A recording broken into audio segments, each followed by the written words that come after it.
जय श्री कृष्णा। आज के इस पवित्र दिन हम सभी कामदा एकादशी की पावन व्रत कथा सुनेंगे।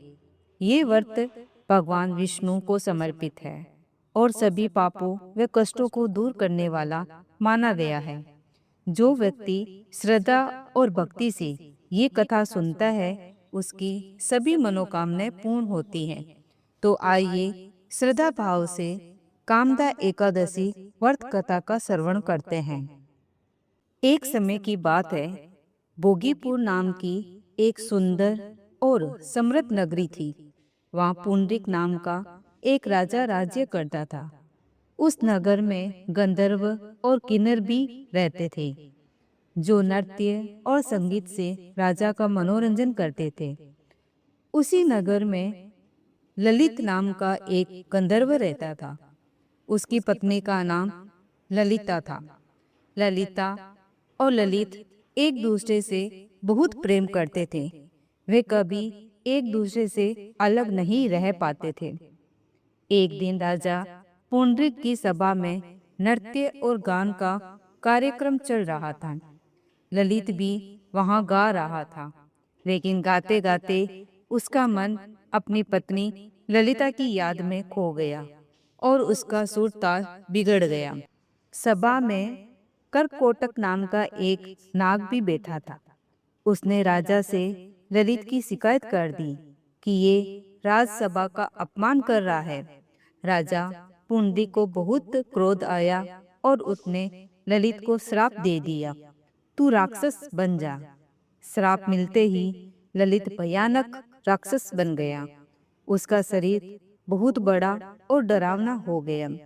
वह जंगलों में भटकने लगा। अपने पति की ये दशा देखकर ललिता बहुत दुखी हुई। वह अपने पति के उद्धार का उपाय ढूंढने लगी। वह जंगल जंगल आश्रम आश्रम भटक रही थी। एक दिन वह मृत्युमुख पर्वत पर पहुंची।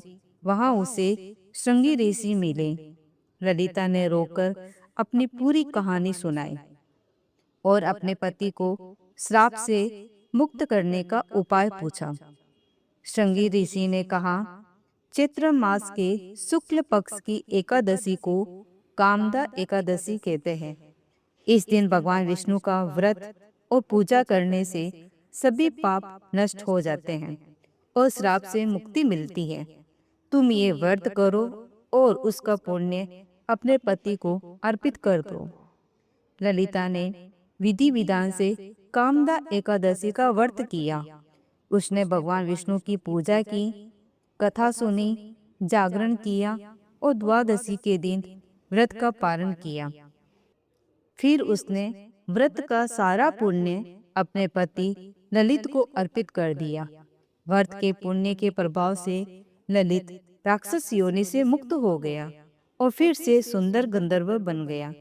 दोनों पति पत्नी बहुत प्रसन्न हुए और भगवान विष्णु का धन्यवाद किया। इसके बाद वे सुखपूर्वक रहने लगे।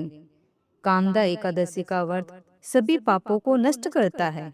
ये व्रत श्राप, दुख और कष्टों से मुक्ति देता है। जो व्यक्ति सच्चे मन से ये व्रत करता है उसकी सभी मनोकामनाएं पूर्ण होती है।